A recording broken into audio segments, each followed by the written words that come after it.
자, 오늘 말씀의 제목이요, 한밤중에 기도하고 찬양하라 라는 제목입니다. 한밤중에 기도하고 찬양하라.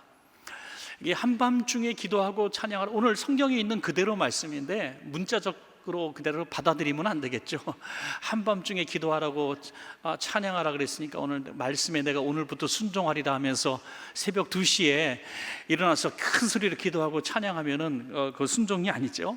여기서 한밤중이라고 하는 것은 물론 당시에 이 시간은 한밤중은 틀림없었지만 오늘 우리가 이 한밤중이라고 하는 이것은 이 상황을 보라는 거죠. 상황. 바울과 실라가 당한 그런 상황이 한밤중이거든요. 그런 우리가 한밤중 같은 상황을 만났을 때 우리가 기도하고 찬양해야 된다, 그런 말씀이죠. 그러면 그 바울과 실라가 당한 상황은 뭐 어떤 상황이었을까요? 우리가 다 잘 아실 겁니다. 바울과 실라가 이제 빌립보 감옥에 갇혀 있는 상황이었습니다. 이제 매를 너무나 많이 맞아가지고 피도 흘렸을 것이고 여기저기 몸이 안 아픈 데가 없었을 것입니다. 그리고 착고에 채웠다. 착고, 참 우리가 잘 모르는 생소한 단어기도 하죠. 이 착고는 양 다리를 이렇게 나무를 2개씩 짝지어서 묶어 놓는 거죠. 구멍을 뚫어갖고 딱 붙여가지고 뭐랄까요, 뭐 쇠사슬로 두리든지 자물쇠로 잠그든지 해서 다리를 꼼짝 못하게 하는 것을 말하고 있습니다. 몸도 꼼짝 못하도록 무슨 중죄인을 가둔 것처럼, 그것도 감옥도 로마에는 보통 3가지 종류의 감옥이 있다는데 가장 고통스러운 지하 감옥에 지금 갇혀 있는 그런 상황인 것처럼 보여지고 있습니다. 이렇게 한밤중이를 만나게 된 이유는 다른 죄를 진 것이 아니라 귀신 들린 사람을 고쳐줬기 때문이죠. 귀신 들린 여인이 자꾸 쫓아오면서 야, 저 사람들은 하나님의 종들로서 구원을 전하는 자다라고 외치고 자꾸 따라다니니까 아마도 바울과 실라가 이 전도를 하면서 어떻게 보면 참 불편했을 것이다. 물론 아주 뭐 전도를 대신 해주는 것처럼 여길 수 있겠지만 귀신 들린 여자가 전도해 주는 건 그렇게 좋지 않았을 것 같아요. 만약에 동네에서 소문난 귀신 들린 사람이 있는데 와갖고 제가 만약에 이렇게 길을 걸어가는데 와, 저 사람은 원천교회 목사인데요, 하나님의 아들로서 복음을 전하기 위해 왔어요 하면서 머리에 꼭 꽂고 막 춤추면서 다니면 제가 굉장히 불편할 것 같아요. 그래서 바울과 실라가 예수의 이름으로 귀신아 떠나가라 하고 고쳐주었다는 거죠. 그래서 귀신이 떠나가니까 더 이상 점을 볼 수가 없었던 거죠. 이 귀신에 사로잡혀서 점을 봤던 사람인데 점을 볼 수가 없습니다.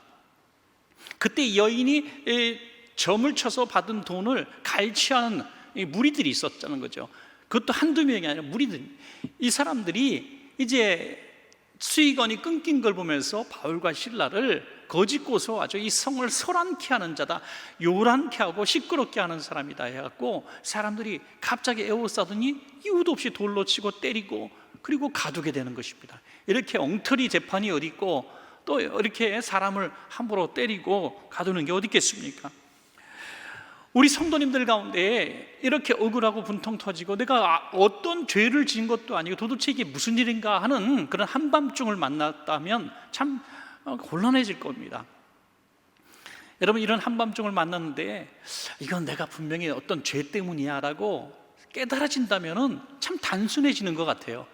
오늘 어떤 성도님하고 좀 다퉜다든지 하나님 앞에 좀 불충한 죄가 있다든지 큰 실수를 했습니다. 그럴 때 어떤 이런 상황을 탁 만나면 아이고, 내가 이럴 줄 알았어, 내가 회개해야지, 내가 잘못 살았어, 하나님 고맙습니다, 징계해 주셨으니까 제가 이제 잘 살겠습니다, 그럴 텐데 복음을 증거하다가 이 억울한 일을 당하고 내일 또 끌려가서 맞고 내일 죽임을 당할지도 모르는 상황에 딱 처했을 때 우리는 도무지 모르겠어요.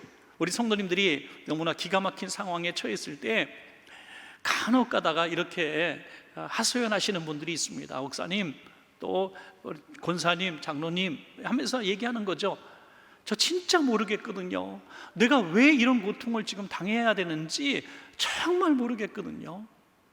이 하나님의 뜻이 계시겠죠라고 얘기들을 하시는데 하나님이 왜 무슨 뜻을 가지고 나한테 이런 고난을 주시는지 정말 모르겠거든요 하면서 하나님이 좀 말씀이라도 해주면 좋을 텐데 이 고난이 계속 길어질 때 너무나 답답할 거 아니겠습니까? 어떻게 하시겠어요?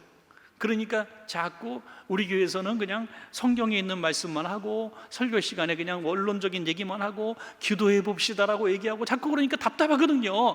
그러니까 쪽집게처럼 딱 찍어가지고 당신은 뭐 때문이요라고 얘기해 주는 소리를 너무 듣고 싶은 거예요. 당신은 3대 조상 그 아무개씨 죄 때문입니다, 뭐 이렇게라도 얘기해 주길 바라는 거예요. 그러니까 자꾸 이단과 사입에 미혹되기도 하고 점쟁이를 찾아가기도 하는 거죠. 여러분, 바울과 실라처럼 이런 답답한 상황에 처했을 때 우리는 어떻게 될 것인가? 어떻게 됐습니까? 자, 사도행전 16장 25절 말씀에 어떻게 했습니까? 한밤중에 바로 그런 상황 가운데서 바울과 실라가 두 가지를 했습니다. 기도하고 하나님을 찬송하며 죄수들이 듣더라. 아멘. 너무 단순한 말씀입니다. 오늘 저녁에 우리 잠시 기도하는 시간에는 우리 두 가지가 우리 마음속에 같이 잘 자리 잡기를 바랍니다. 기도하고 찬송하라는 것이죠. 기도하고 찬송하면 우리는 이 문제에서 해결될 수 있습니다. 도무지 이해할 수 없고 해결 방법도 모르고 이 상황이 뭔지 어떻게 헤쳐나가야 되는지도 모르는 상황 가운데서 우리는 다른 사람 말 귀 기울일 필요 없습니다. 여기저기 뒤척거릴 필요 없습니다. 기도하고 찬양하면 이 문제는 하나님이 해결해 주실 줄로 믿습니다. 여러분, 첫 번째 뭡니까? 한밤중에 먼저 우리는 기도하라는 것입니다. 사도행전 16장 22절에서 24절 말씀입니다. 우리 한번 같이 읽겠습니다. 시작. 무리가 일제히 일어나 고발하니 상관들이 옷을 찢어 벗기고 매로 치라 하여 많이 친 후에 옥에 가두고 간수에게 명하여 든든히 지키라 하니 그가 이러한 명령을 받아 그들을 깊은 옥에 가두고 그 발을 착고에 든든히 채웠더니 그랬습니다. 그게 세 가지 종류의 고통을 당하고 있어요. 첫째는 무리가 일제히 일어나서 고발했다. 죄 없는데 고발을 하니 얼마나 없는 죄가 만들어지는 순간이에요. 참 분통 터지. 이런 생각이 들었을 거예요. 아이고, 신라가 얘기했는지 바울이 얘기했는지 모르겠지만 우리가 저 여자 괜히 고쳐줬다. 그냥 놔둘 걸. 괜히 우리는 고쳐줬다가 선한 일 했다가 이 고통을 당했는데 그 하나님의 뜻이 아니었나? 이렇게 자꾸 지금 상황에 대해서 원인 분석에 들어갈지도 모르겠습니다. 여러분, 실제로 어떤 분이 길을 가는데 누가 탁 길 가다 쓰러지셨어요. 보니까 심폐소생술이 필요한 사람이, 그래서 이분이 배운 기술이 있어서 심폐소생술을 아주 열심히 땀 뻘뻘 흘려가면서 간신히 이제 구급차 올 때까지 해서 살렸어요. 그런데 이분의 신원을 알아내 갖고 나중에 고발이 들어왔어요.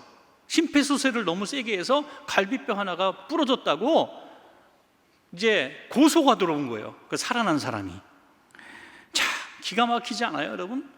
물론 못하는 사람이 막 함부로 눌러서 갈비뼈 부러뜨렸으면 당신은 할지도 모르면서 그랬다고 그러면 혼날 수도 있겠지만 정상적으로 배운 사람이 살려줬는데 그런 얘기를 하는 거죠.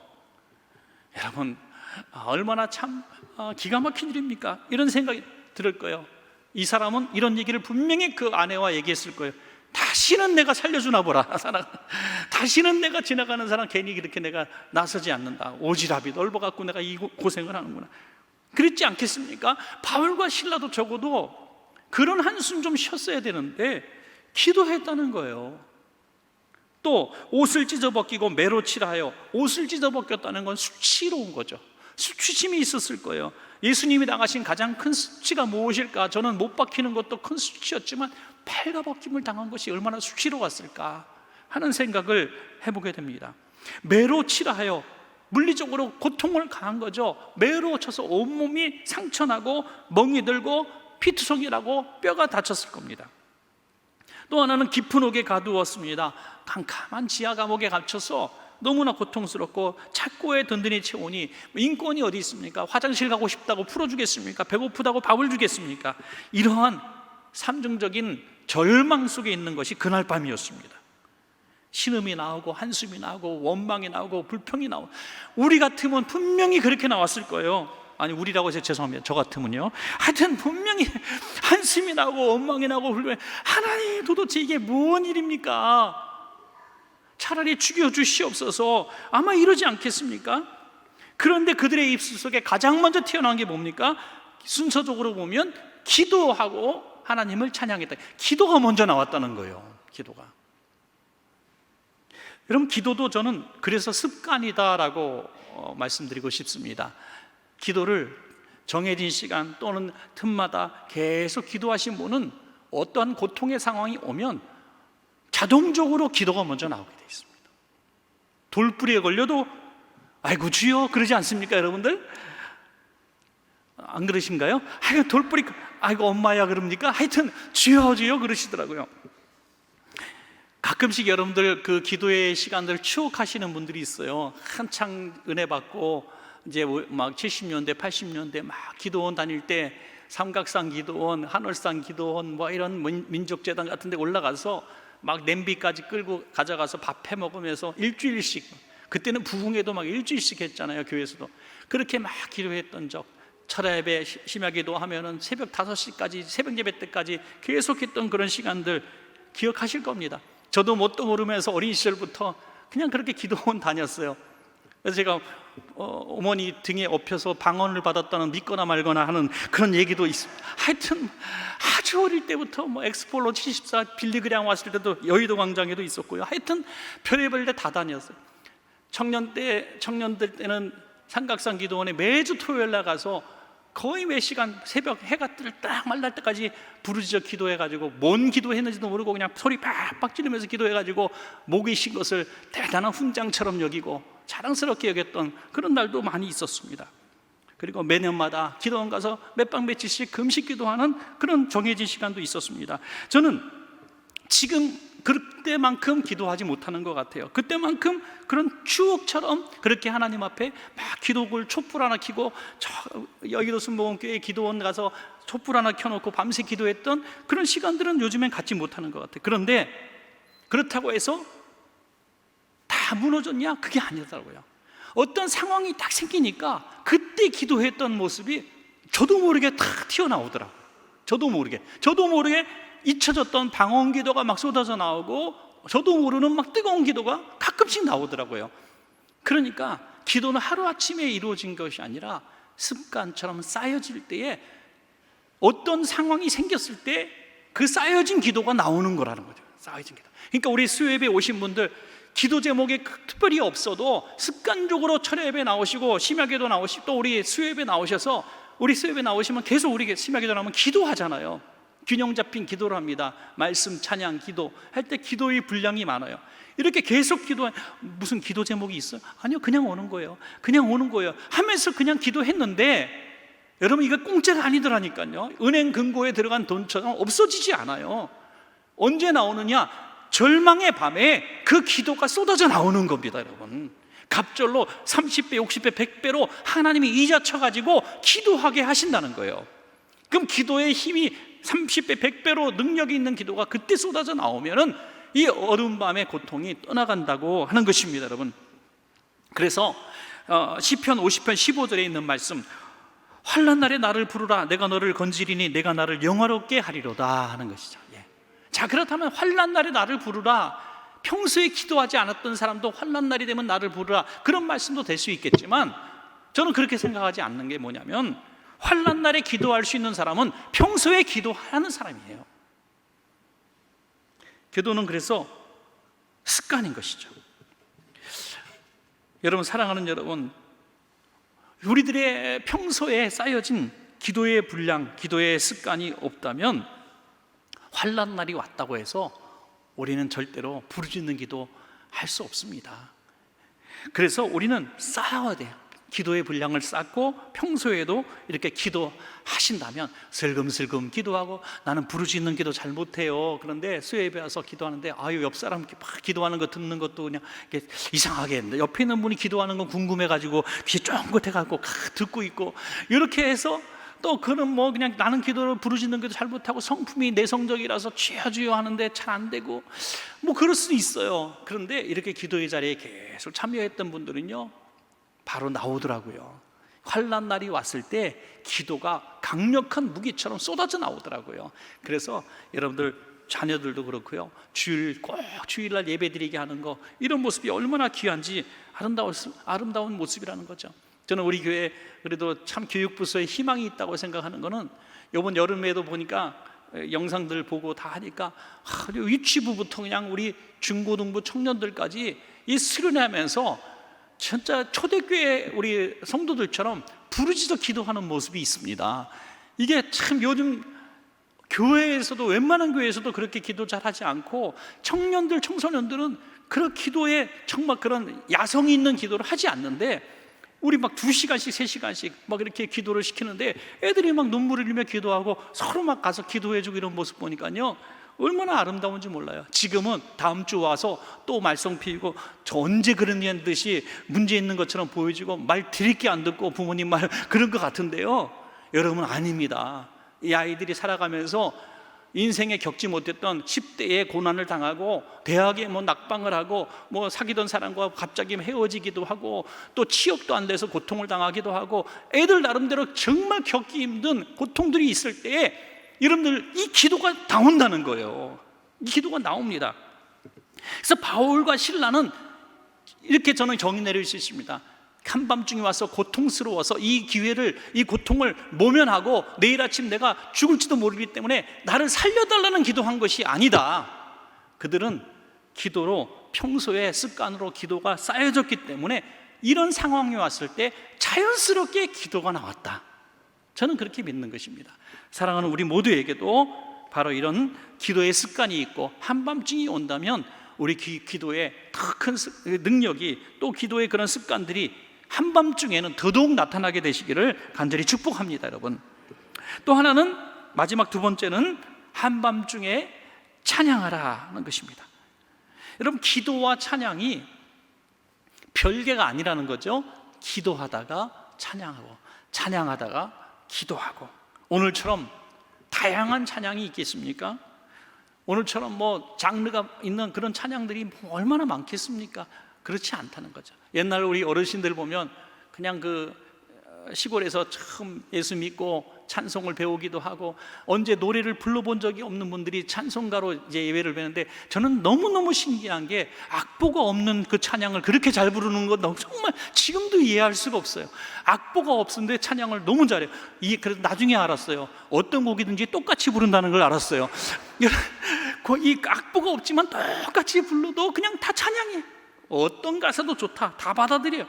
여러분, 이 바울과 실라가 찬양할 때 박자를 맞추는 게 뭐가 중요하겠습니까? 곡조가 높고 아름답게 소리 내는 게 뭐가 중요하겠어요? 지금 몸에서 피가 흐르고 정말 전쟁터 한복판에서 죽느니 사느니 하는 상황 가운데서 하는 찬양이란 어떤 찬양일까요, 여러분? 그 찬양이 옥문을 여는 줄로 믿습니다, 여러분. 그 찬양이 옥문을 여는 거예요. 찬양의 능력이 있는 거죠. 얼마 전에 영상도 보여드렸습니다. 미국의 에즈버리 대학교에 얼마 학생도 안 되는 그 지역에서는 그래도 명문 학교지만 아주 작은 학교잖아요. 이름도 모르는 그런 작은 학교가, 그 학교가 세계적으로 유명한 교회에 대해서 순례 장소가 되었어요. 그것은 하나였어요. 그들이 기도를 2주 동안 끊어지지 않고 했다는 거죠. 찬양하면서 기도하고, 찬양하면서 기도하고, 찬양하면서 기도하고. 오늘날 많은 찬양 집회가 있고요, 유명한 그룹 사원들 뭐 이렇게 공연하고 음반도 내는 수많은 찬양에 유명한 그런 지도자들도 많고요, 또 그런 모임들도 많아요. 저도 이제 YM이라고 하는 단체에 간사로 잠깐 있었기 때문에 그 찬양 집회 매주 갔어요. 매주 가고, 또 그런 찬양하는 사람들, 우리 청년의 담당 목사님으로 그 목요 찬양에서도 목요 찬양 그 대표 설교자를 우리 담임 청년의 담당 목사로 제가 청빙하기도 하고 이런 일도 있었잖아요. 그럼 그 많은 인기 있었고 또 유명했던 찬양팀이 나중에 굉장히 힘들어해요. 그 힘들어하는 이유는 뭐냐면, 뭐랄까요, 좀 딜레마라 그럴까, 매너리즘이랄까, 하여튼 좀 복잡하죠. 말씀드리기 복잡한데, 모든 찬양, 모든 집회 시간에 항상 성령님의 임재를 느끼는 건 아니거든요. 제일 찬양 인도자가 힘들어하는 순간이 언제나, 우리 강 집사님도 마찬가지일 거고 우리 찬양팀도 마찬가지일 거예요. 제일 힘든 순간이 언제냐면 성령님의 임재 없는 찬양을 할 때 너무 고통스러운 거예요. 노래하고 있을 때 너무 고통스러운 거예요. 여러분, 우리가 예배 드릴 때도 마찬가지고 기도할 때도 마찬가지.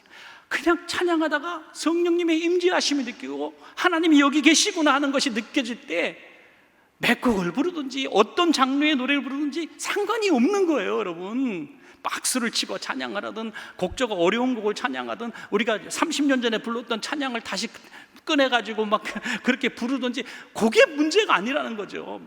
바울과 실라가 무슨 찬양을 했다가 중요한 것이 아니라는 거예요. 어떻게 찬양했다가 중요한 것이 아닙니다. 그들이 그 한밤중의 고통 속에 생명의 유업을 느끼는 고통 속에서 했던 찬양은 어떤 찬양일까? 하나님을 찬양하는 찬양이었다는 거죠. 여기가 놀라운 비밀이 있는 것입니다. 에즈버리 대학의 그 기도 운동이 2주 동안 연속되어 있었던 것은 기도만 했기 때문이 아닙니다.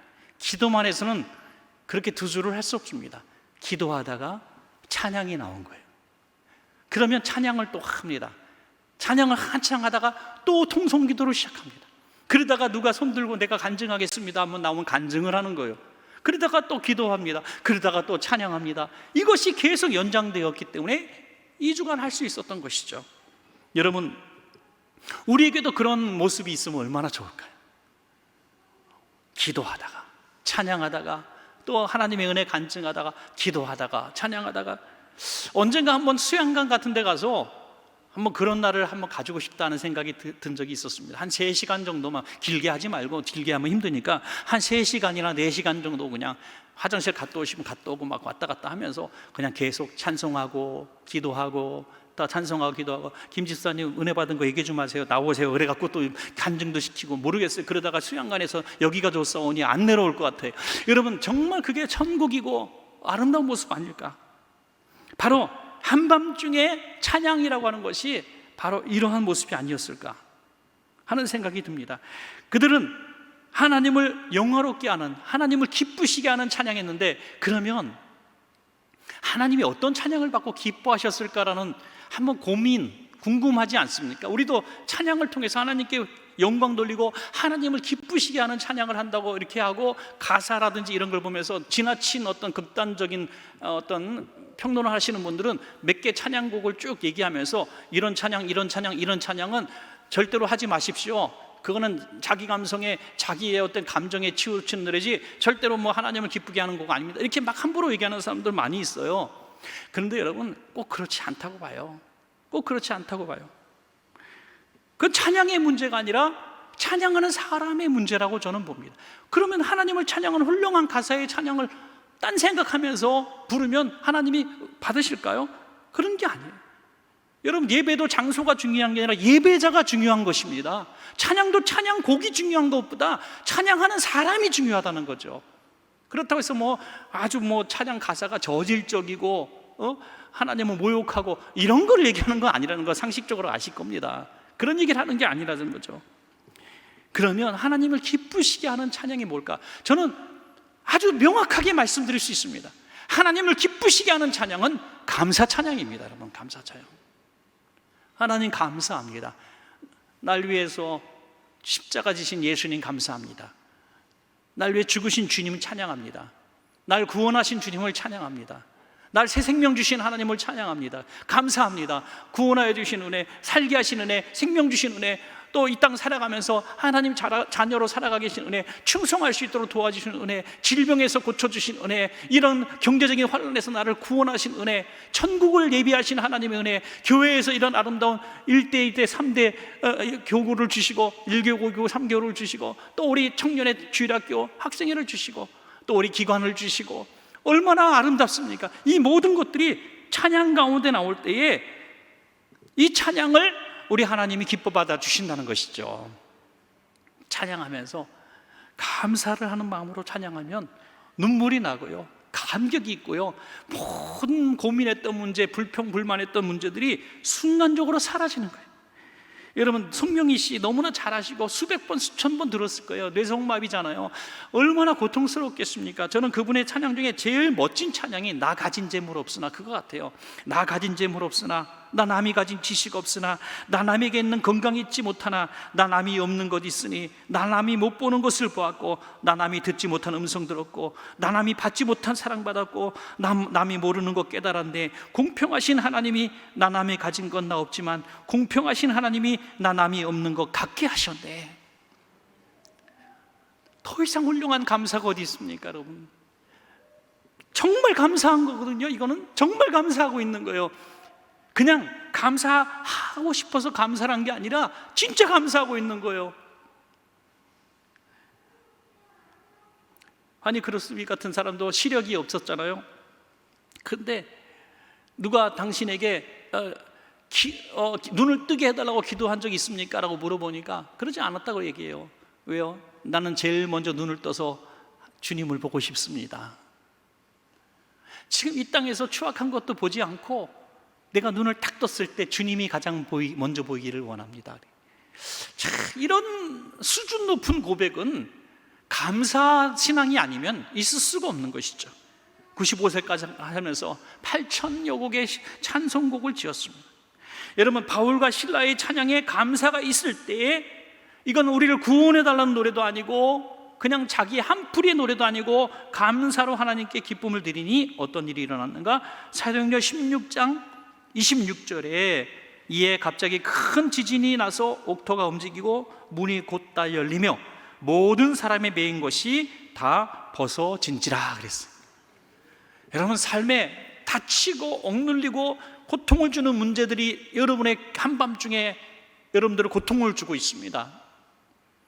그것을 열기 위해서 주여 이 문제 해결해 주세요라고 부르짖고 기도하기도 하고, 찬송하자 하니까 찬송은 내가 지금 노래할 기분이냐고 말이지, 내가 찬양할 기분인가 말이지. 지금 집안은 꼴이 엉망이고 애들은 아파 죽는다 그러고 경제적으로 어려워서 등록금도 못 내게 생겼고 지금 퇴직해갖고 갈 곳도 없고 수만 가지 문제들이 있는데 내가 찬송할 마음이 있느냐고. 그러면서 주여 주여 어찌하오리까. 자, 이렇게 기도하고 이렇게 투정하는 모습과 바울과 실라의 모습은 너무 다르지 않습니까? 한번 바울과 실라처럼 한번 해보시기를 축복합니다. 그럴 때에 옥문만 열린 것이 아니라 이 옥문이 열릴 때에 구원의 문이 열린 줄로 믿습니다. 여러분, 간수가 은혜를 받아요. 간수가 은혜를 받고 거기서 스스로 죽으려고 했다가 살려주니까 너무나 고마워서 간수가 제수들 앞에 꿇어 엎드립니다.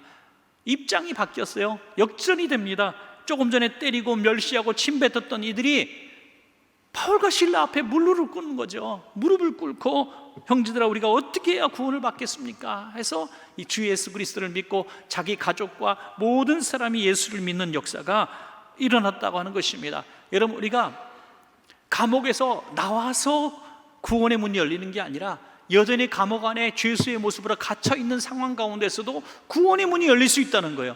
어떤 분이 이런 얘기를 하더라고요. 아유, 목사님 이번에 추석 때 친척들 갔는데 우리 집이 제일 가난해요. 우리 예수 믿는 사람이 딱 우리 집밖에 없는데 우리 집이 제일 가난해서 전도가 안 돼요.